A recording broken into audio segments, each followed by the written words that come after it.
Stand back! Halo semuanya, selamat datang kembali di channel YouTube aku. Kali ini aku akan mengalur movie keempat alias movie terakhir dari seri Kung Fu Panda. Kalau misalkan nggak ada movie kelimanya ya.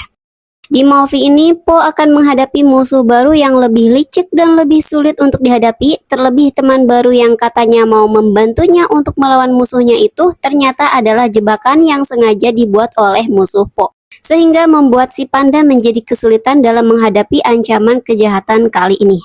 Oke, tanpa berlama-lama, mari kita langsung masuk aja ke ceritanya. Dick. I am the Dragon Warrior! Nothing about you says dragon or warrior. Kelompok kambing jantan terlihat sedang melakukan sesuatu seperti pekerjaan tambang. Kemudian muncullah sosok yang seharusnya sudah tiada, yakni Tai Lung, yang mulai membuat kekacauan di tempat itu dan menyuruh menyebarkan berita kembalinya dirinya ke seluruh pelosok negeri. Di sisi lain, Tuan Ping terlihat gusar karena Po tidak ada. Kayaknya mereka bakal ngadain acara gitu. Li Shan mencoba menenangkan dan mengatakan mungkin Po sedang mancing mania. Ternyata Po memang sedang berada di tepi danau, bukan memancing tapi menghadapi ikan pari yang cukup ganas. Untungnya dia bisa menyelesaikan misi itu dengan lancar. Setelah selesai, Po kembali ke desanya dengan tergesa-gesa disambut para warga dan ada juga Shipu yang mencoba berbicara tentang sesuatu, namun Po bilang dia akan mengadakan acara terlebih dahulu. Ternyata itu adalah acara sejenis jumpa fans gitulah. Acaranya tidak berlangsung sampai akhir karena Shipu langsung mengatakan bahwa dia harus berbicara dengan Po saat itu juga. Shipu membawa Po ke istana Giok dan berkata bahwa sudah saatnya Po menunjuk penerusnya sebagai Dragon Warrior. He really captured your disapproving scowl. We need to talk. Po seperti tidak terima atau lebih tepatnya belum siap, terlebih dia juga belum memiliki murid. Shipu bilang jika Po sukses menemukan penerusnya, Po sendiri levelnya akan naik menjadi pemimpin spiritual di Lembah Damai. Selevel Oogway gitulah ya, karena dia sudah diberikan tongkat Oogway juga by the way. Namun Po bilang dia cukup nyaman dengan posisinya sebagai Ksatria Naga atau Dragon Warrior. Po juga berniat memberikan tongkat itu kepada Shipu, jadi dia pengennya Master Shipu aja yang menjadi pemimpin spiritual. Cuma Shipu nolak karena yang diberikan tongkat oleh Oogway adalah Po. Meski Po sudah menolak, namun Shipu tetap mengatakan dan ia bahkan sudah merencanakan akan diadakan wawancara kandidat esok hari. Pemilihan kandidat dimulai, pesertanya sangat ahli dalam kungfu dan membuat Po maupun Master Shipu kagum. Namun saat waktunya memilih, Po terlihat kebingungan dan malah memilih dirinya sendiri. Master Shipu menampilkan wajah apa sih gitu. Sedangkan penduduk yang menghadiri sesi pemilihan itu dan juga kandidatnya biasa saja dan malah heboh sendiri ya. Shipu mengajak Po ke pohon buah peach. Sedikit banyak menceramahi si panda. Po tinggal lebih lama di sana. Ia mencoba untuk fokus, tapi tidak berhasil. Saat sedang kebingungan, Po melihat ada seekor binatang di atap istana Giok yang bertingkah mencurigakan dan menyusup masuk ke dalam istana. Po segera masuk ke dalam istana dan mencoba menangkap si penyusup yang ternyata adalah seekor rubah korsak berwarna abu-abu. Si penyusup terlihat lihai dan ahli dalam kungfu. Ia terlihat meremehkan Po. Mereka adu kemampuan dan banyak adu argumen juga. Po berhasil dibuat kesal karena si penyusup tidak percaya bahwa Po adalah Ksatria Naga. Meski sempat terpojok dan si rubah hampir saja melarikan diri sambil membawa tongkat Oogway, namun Po berhasil menangkap dan memasukkan rubah penyusup itu ke dalam kendaraan untuk dibawa ke penjara. Di saat bersamaan muncul para kambing jantan yang mengatakan bahwa Tai Lung sudah kembali. Hal itu membuat Po kebingungan karena Tai Lung harusnya sudah ada di alam roh. Saat dibawa ke penjara, si rubah sempat memberikan kode bahwa ia mengetahui sesuatu. Looks like I'm not the only one around here with a mystery to solve. Po mencoba mencari jejak keberadaan Tai Lung di tambang. Sebuah jejak ditemukan, namun semakin lama semakin berbeda. Di penjara Lembah Kedamaian, Po bertanya kepada si rubah bahwa ia pasti mengetahui sesuatu. Si rubah sempat mempermainkan Po, namun ia sedikit memberitahukan bahwa Tai Lung yang mengacau itu bukanlah Tai Lung asli, melainkan Shi. Shi itu kata ganti untuk wanita ya. Si rubah mulai menceritakan bahwa ada seekor binatang berjenis kelamin wanita yang bisa menyerupai siapapun. Dia menyebutnya si bunglon, chameleon. Po bingung mengapa si bunglon ini mencari perkara dengan dirinya. Si rubah berkata Po harus mencari tahu sendiri alasannya. Po berniat mencari tahu dari si bunglon, tapi ia membutuhkan bantuan dan meskipun awalnya tidak ingin dibantu oleh si rubah, pada akhirnya Po membawa si rubah ke dalam perjalanan untuk mencari si bunglon. Sebelumnya Shipu sempat menahan karena harusnya itu menjadi tugas Various Five atau 5 pendekar ya, namun Po tidak mendengarkan. Perjalanan dimulai.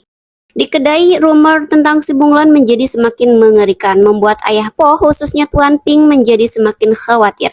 Di tempat lain, para kepala penjahat sedang mendiskusikan terkait si bunglon yang merampas setengah dari pendapatan mereka dari merampok. Mereka berniat melakukan pemberontakan, namun ternyata di antara para kepala penjahat itu ada si bunglon yang menyamar. Si bunglon sempat menceritakan terkait rencananya saat bulan darah yang akan terjadi 2 hari kemudian dan menaikkan upeti menjadi 60%. Namun karena mendapat pertentangan meski cuma keceplosan, si bunglon berubah menjadi gajah untuk mengintimidasi. You might say I have the memory Of an elephant. Di sisi lain, Po melanjutkan perjalanan sampai di sebuah kota. Masih di waktu yang sama, Tuan Ping menyelinap dan ternyata bukan hanya dia saja yang menyelinap, tapi juga Li Shan terlihat menyelinap untuk menyusul Po karena mereka khawatir ya, sama-sama khawatir. Keduanya pergi bersama untuk mencari Po. Kembali lagi ke Po dan si rubah yang sudah melihat kota Juniper, tinggal menyeberang menggunakan perahu yang seharusnya disewa di kedai kelinci bahagia, tapi malah penuh dengan para binatang bermasalah. Di kedainya maksudnya.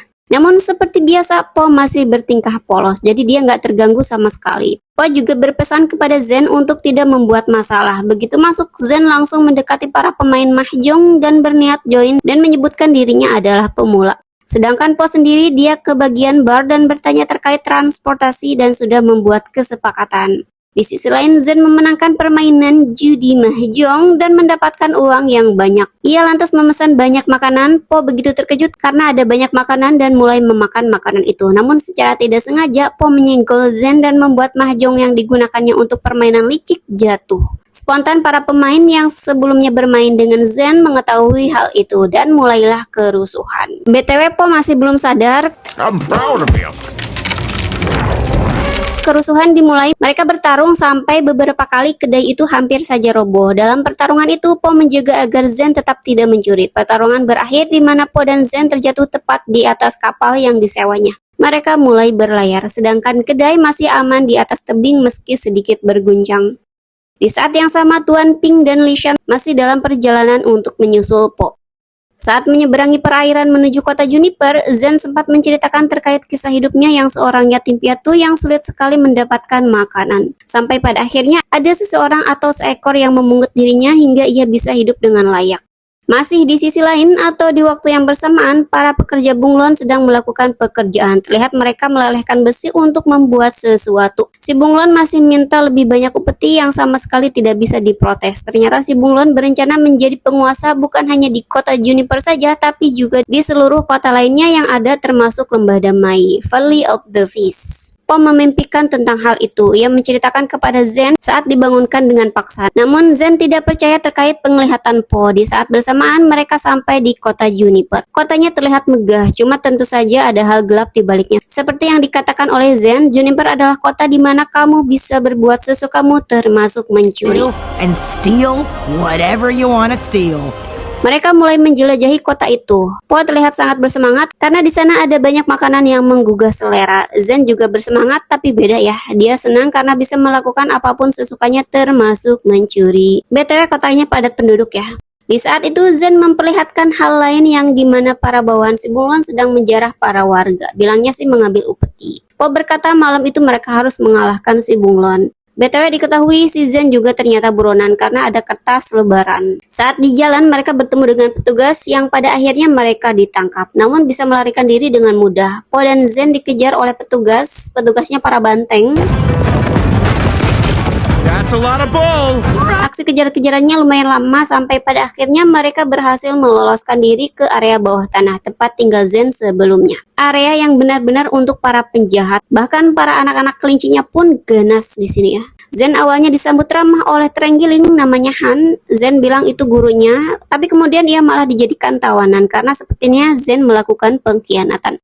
Po mencoba bersikap bijak namun tidak berhasil. Meski begitu keduanya tetap dianggap sebagai tamu. Zen mencoba meminta bantuan Han untuk menyediakan tempat tenang sementara, semacam base camp gitu, tapi cuma sampai malam tiba dan keadaan tenang. Masuknya tenang dari pengejaran ya, karena sebelumnya Po dan Zen itu dikejar oleh para petugas. Di sisi lain, banyak di sisi lainnya ini ya, Li Shan terlihat sangat ragu memasuki kedai kelinci bahagia karena ada banyak wajah yang sangar. Tapi Tuan Ping bersikap biasa saja karena dia bilang ini adalah kedai. Bahkan dengan percaya diri, ia masuk dan mulai menanyakan terkait apakah ada panda yang lewat atau misalkan kebetulan singgah di sana.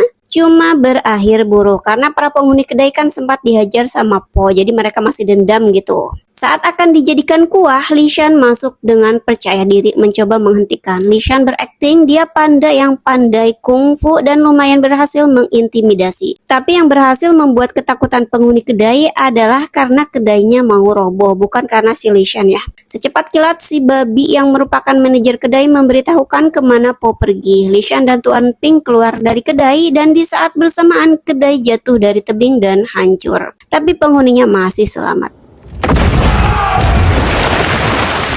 Kembali kepada Po dan Zen yang terlihat sedang berlatih, Zen juga sempat mengatakan bahwa Po itu beda dari yang lainnya. Mengatakan kalau Po itu adalah orang yang baik gitulah. Kemudian Han menginformasikan keadaan di atas sudah tenang. Zen mengantarkan Po ke pintu belakang tempat Bunglon tinggal. Sebelum masuk gorong-gorong, Po memberikan biji persik dan sebuah kalimat yang mengisyaratkan bahwa Zen adalah orang yang baik yang menepati janjinya dan Po bilang Zen juga bisa tumbuh lebih baik lagi. Seperti itulah kurang lebihnya ya, jadi si Zen itu kayak merasa terharu. BTW Li Shan dan Tuan Ping juga sampai di kota Juniper, mulai mencari keberadaan Po ke isi kota. Po dan Zen sampai di gerbang yang dijaga oleh banyak penjaga yang sedang tertidur pulas, sama sekali tidak terbangun dengan suara besi yang jatuh, tapi terbangun saat Po kentut. Po dan Zen berlari sekuat tenaga masuk ke dalam, berhasil menutup gerbang pada waktunya, namun harus menghadapi jebakan. Untungnya keduanya selamat ya.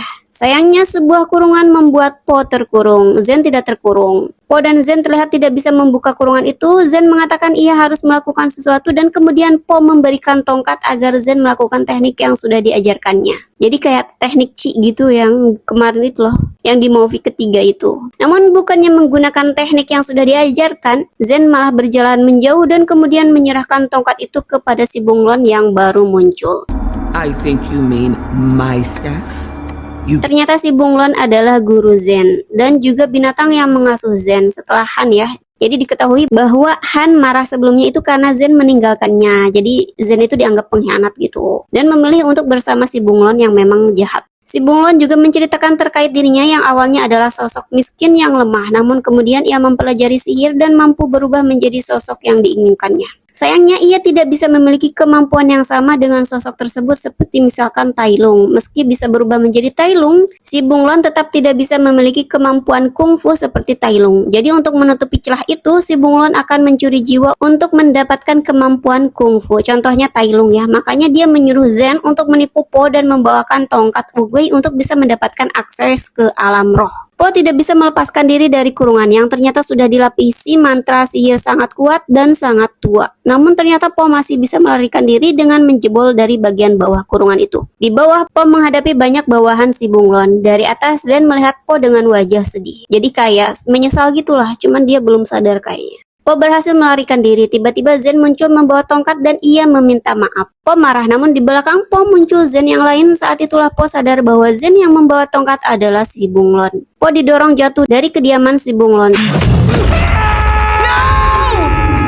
Zen terlihat begitu sedih dan berkata kepada si Bunglon bahwa ia tidak mengira Po akan disakiti. Tapi si Bunglon menyebutkan tentang peraturan jalanan dan kemudian mereka pergi. Zen menampilkan wajah sedih. Yang tidak diketahui mereka, ternyata Po masih selamat. Dengan bergelantungan ke dahan pohon di tebing, ia diserang salah satu bawahan si Bunglon. Untungnya ada Tuan Ping yang menyelamatkan dan Li Shan ya. Setelah selamat, ketiganya duduk di suatu tempat. Po mulai menyesali keputusannya ke tempat itu. Kedua ayahnya mulai memberikan nasihat yang lumayan manjur, namun Po masih terlihat sedih. Sebuah nasihat yang cukup meyakinkan. Di saat bersamaan, ketiganya melihat rombongan warga yang sedang dipaksa membawa sesuatu menuju kediaman si Bunglon. Di istana si Bunglon, Zen masih terlihat sedih dan si Bunglon terlihat mulai bertanya terkait hubungan Zen dan si panda. Si Bunglon juga sempat menyinggung bahwa jika suatu saat Zen tidak berguna lagi, Zen mungkin akan dibuang oleh si Bunglon. Kameleon atau si Bunglon menunggu bulan darah tepat di atasnya, namun karena terlalu lama ia langsung saja membuka pintu alam roh dan berhasil tanpa hambatan. Dari alam roh itu keluarlah jiwa Tai Lung yang pertama ya. Ada sedikit percakapan di mana Tai Lung tidak percaya saat Kameleon berkata bahwa panda memberikan tongkat itu kepadanya. Tai Lung sempat akan kembali ke alam roh setelah melihat banyak kurungan muncul. Ia juga melawan para penjaga dengan mudah namun bisa ditaklukkan oleh si Bunglon dan jiwanya diserap. Bukan cuma jiwanya yang diserap ya, tapi juga kemampuan kungfunya. Sedangkan tubuh Tai Lung sendiri dimasukkan ke dalam kurungan. Selanjutnya si Bunglon memanggil jiwa master lainnya. Ada Kai juga ya yang kedua. Zen terlihat begitu khawatir dan kemudian berlari meninggalkan tempat itu. Po Po terlihat bertekad untuk masuk ke istana si bunglon dengan gegabah meski kedua ayahnya mencoba menghentikan. Zen keluar kediaman dan kebetulan bertemu dengan Po. Zen terlihat senang namun Po mengabaikannya. Zen berusaha menghentikan Po yang hendak masuk ke dalam kediaman kameleon karena Zen tahu nyawa Po bisa dalam bahaya. Di akhir Zen meminta maaf atas kesalahan yang dibuat, namun ia juga tetap tidak bisa mencegah Po masuk ke dalam kediaman si bunglon. Just let me do one thing right. Zen dan kedua ayah Po terlihat kebingungan untuk menghadapi pasukan. Zen mengusulkan ide untuk membuat pasukannya sendiri. Zen menuju area bawah tanah tempat Han ya, mencoba membujuk namun tidak berjalan lancar dan sebuah kesalahpahaman terjadi. Tapi hasilnya mereka mau bekerja sama. Po mencoba masuk begitupun dengan Zen dan dua ayah Po. Sedangkan si bunglon ia masih sibuk mencuri jiwa dan kemampuan kungfu para master yang ada di alam roh. Po memperhatikan semua para master yang kemampuannya sudah dicuri dan dikurung. Ia bertemu dengan banyak musuh lamanya, salah satunya Tai Lung yang mengatakan bahwa Ugei melakukan kesalahan karena memilih Po sebagai pendekar naga. Di sisi lain, Li Shan mencoba mengalihkan perhatian. Ia dikejar oleh segerombol pasukan si bunglon yang diatasi oleh 3 kelinci kecil dan pasukan dari area bawah. Sedangkan Li Shan dan Tuan Ping sendiri sibuk ngemil mereka ya. Zen mencoba menyelinap masuk. Is it too spicy? No, it's got the perfect kick. Po tanpa rencana mulai mengkonfrontasi si bunglon dan meminta bunglon itu menyerahkan tongkatnya. Namun tanpa dipaksa pun si bunglon langsung menyerahkan tongkat itu dan mengatakan bahwa ia sudah mendapatkan apa yang diinginkannya. Selama percakapan itu, Zen memperhatikan keduanya dari atas.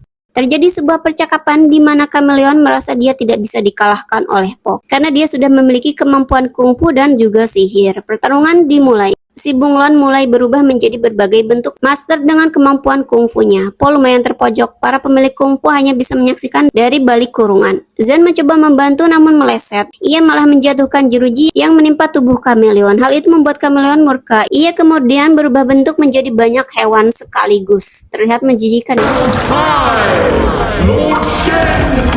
Po dan Zen dibuat kewalahan menghadapinya. Si bunglon berubah ke bentuk yang mirip naga tapi aneh bentuknya. BTW dia juga bisa terbang ya. Po dan Zen berusaha melawan tapi mereka jatuh. Zen terlihat khawatir karena Po tergeletak, namun yang didekatinya ternyata adalah si bunglon yang menyamar menjadi diri Po. Pertarungan antara Po asli dan Po palsu dimulai. Pertarungan yang cukup epik karena si bunglon kemampuannya tidak main-main. Bagus banget ya dia. Sampai akhirnya Po asli terkurung dan tidak bisa keluar dari tumpukan kurungan besi. Meski Zen sudah mencoba membantu. Akhirnya ia menyerahkan tongkat kepada Zen, menyuruh rubah itu untuk melakukan teknik yang sudah diajarkannya. Awalnya Zen sama sekali tidak yakin dan mengatakan hanya Po yang bisa mengatasi situasi itu. Namun setelah diyakinkan, pada akhirnya Zen mengambil tongkat itu dan mulai melawan kameleon.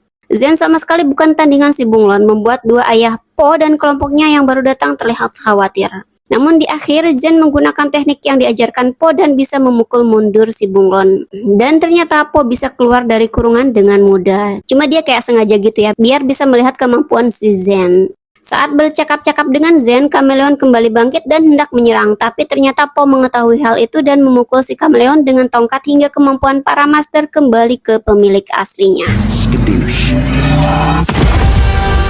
Para master mendekat membuat Po sedikit deg-degan. Tapi ternyata mereka memberikan penghormatan kepada Po. Sejenis respect gitulah. Selanjutnya Po mengirim para master kembali ke dunia roh. Termasuk si bunglon yang diseret paksa dan dibawa ke alam roh oleh para master kungfu. Po, Zen, dan dua ayah Po kembali ke lembah damai. Po membawa Zen ke istana Giok untuk dijadikan penerusnya. Dia dikenalkan kepada Shifu ya. Shifu terlihat sama sekali tidak setuju dengan pilihan Po. Lebih tepatnya menentang, tapi dia tidak bisa berbuat apapun dan menerima apapun keputusannya si Po. Kemudian Shifu memilih untuk bermeditasi di bawah pohon peach. Po dan Zen terlihat akur. BTW si Zen juga terlihat nggak enak ya, karena Shifu nggak merestui dia sebagai muridnya Po. Penerusnya Po lebih tepatnya ya.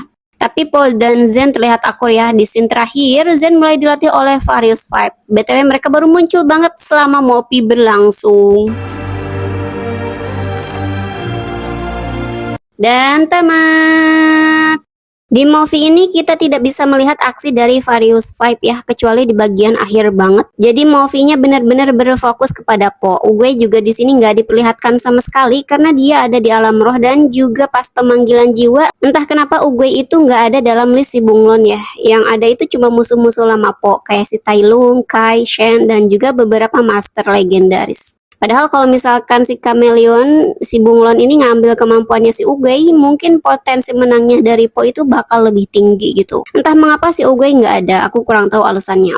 Oke deh, sampai di sini dulu aja video kali ini. Sampai jumpa lagi di sesi video selanjutnya. Dadah.